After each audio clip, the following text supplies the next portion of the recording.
जहां एक और बिहार के कई जिलों में भीषण बाढ़ ने तबाही मचा रखी है, वहीं लोग खुद को बचाने और बाढ़ग्रस्त इलाकों से निकलने के लिए खुद ही प्रयास कर रहे हैं। कहीं लोग खुद की बनाई नाव पर सवार होकर खुद को सुरक्षित स्थानों पर पहुंचा रहे हैं। इस बाढ़ में लोगों का माली नुकसान भी काफी हुआ है। सैकड़ों घर बाढ़ की भेंट चढ़ गए हैं। बिना छत के लोगों के लिए रात गुजारना मुश्किल हो गया है। इस बीच बिहार के आरा के रहने वाले एक इंजीनियर ने पानी पर तैरने वाला घर बनाया है, जो हर साल आने वाली बाढ़ से प्रभावित नहीं होगा और ना ही ये घर डूबेगा। बाढ़ आने पर यह घर डूबने की बजाय तैरने लगेगा। इस घर को गंगा नदी के रास्ते बक्सर से पटना तक ले जाया जा रहा है और उम्मीद की जा रही है कि ये 15 अक्टूबर तक पटना पहुंच जाएगा। क्या है इस घर की खासियत? बिहार के आरा के प्रशांत ने लगभग 1000 स्क्वायर फीट में ये घर बनाया है। इस घर को पानी में तैरने के लिए 108 वेस्ट घरेलू ड्रम का इस्तेमाल किया गया है। प्रशांत कुमार और उसकी टीम ने इस घर को बनाने के लिए मिट्टी, घास फूस, सुर्की, चूना, बांस और कचरे से बनी चीजों का इस्तेमाल किया है, जिसको बनाने में लागत बेहद कम आई है। ये देशी तकनीक से बनाया गया है ताकि लोग आसानी से अपने लिए ऐसे घर बना सकें। इसके निर्माण में सस्ती और टिकाऊ ईंटों का उपयोग किया गया है, जिन्हें खुद ही बनाया गया है। इंजीनियर्स ने मिट्टी का एक ऐसा प्लास्टर भी तैयार किया है जो पानी से प्रभावित नहीं होता। इसमें मानव मल को पानी और गैस में बदलने की भी व्यवस्था की गई है, जिससे इसे और अधिक पर्यावरण अनुकूल बनाया गया है। ये घर सर्दियों में गर्म और गर्मियों में ठंडा रहता है। इस तकनीक के कारण ये घर न सिर्फ बाढ़ में सुरक्षित है, बल्कि लंबे समय तक टिकाऊ भी है। सबसे खास बात तो ये है कि इस घर को नाव से खींचकर कहीं भी ले जाया जा सकता है। बिहार को लेकर के अगर बात करें तो हम लोगों के पास एक बहुत बड़ी समस्या जो है वो बाढ़ की है। जो हर साल आने वाला जो बाढ़ है वो कुछ महीने लोगों का ले लेता है, फिर उसको रिपेयर करने में कुछ और महीने ले लेता है।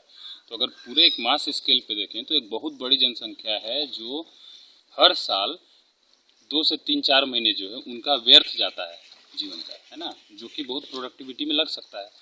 तो एक ऐसी परिकल्पना हुई कि अगर हम घर का ही ढांचा ऐसा बनाते हैं, जो बाढ़ आए तो बाढ़ में अपनी जगह पे तैरने में सक्षम हो, जब जरूरत पड़े तो वो अपनी जगह वापस हो जाए।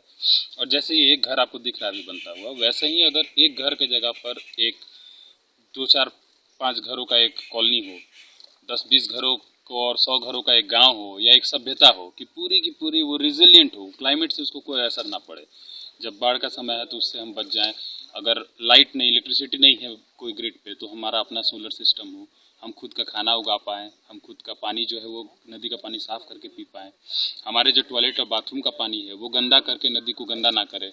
तो ओवरऑल समझिएगा तो ये केवल बाढ़ से बचने का तरीका नहीं, ये एक लाइफ का एक्सपेरिमेंट है कि पानी पे लाइफ कैसा होगा, पानी पे जीवन कैसा होगा। और ये एक्सपेरिमेंट दुनिया में हर जगह हो रहे हैं, क्योंकि जिस हिसाब से मानव विकास हो रहा है और जो हम लोग 500 सालों में जो औद्योगिक क्रांति मिली है वो एक फेल मॉडल है। अब हमें ये पता है 110% कि जो डेवलपमेंट के पीछे पूरी दुनिया भागी है 500-600 सालों में, इट्स अ फेल मॉडल, ये कंप्लीट फेल है। तो हमें एक वैकल्पिक जीवन चाहिए, हमें एक ऐसा तरीका खोजना होगा जिससे हम रीजनरेट कर पाएँ, वापस से चीज़ों को ठीक कर पाएँ। तो जैसे अभी हम लोग ये बना रहे हैं तो इस पर आप देखेंगे कि कहीं मिट्टी का यूज हो रहा है, कहीं पे चूने का यूज हो रहा है, गोबर का यूज हो रहा है, ट्रेडिशनल मेथड्स का यूज हो रहा है। क्योंकि ट्रेडिशनल हमारे जो भी पूर्वज थे वो एक टाइम टेस्टेड टेक्निक पे काम करते थे। तो जो भी हमारे पास चीज़ें हैं, कंस्ट्रक्शन का मेथड है, जो भी चीज़ें हैं वो सारे टाइम टेस्टेड हैं। मिट्टी का घर बनना और पूरे दुनिया में है, ऐसा नहीं कि केवल इस बेल्ट में, पूरे दुनिया में हुआ है। जो नया मेथड है जो आजकल चल रहा है वो बहुत क्विक, फास्ट और उसका लाइफ भी स्पेन छोटा है, कम है। तो हम लोग ये ट्रायल कर रहे हैं कि हम लोग ज़्यादा से ज़्यादा नेचुरल तरीके से अपने प्रॉब्लम्स को सॉल्व कैसे कर पाएँ, है ना, और उस पर हम लोग अभी काम कर रहे हैं। तो अगर हम लोग लगातार बात करें तो क्या लागत आएगी और किस तरह से नेचुरल जो खासकर पानी में इस तरह का मकान बनाना, तो ये तो लाइफ स्टाइल अलग है।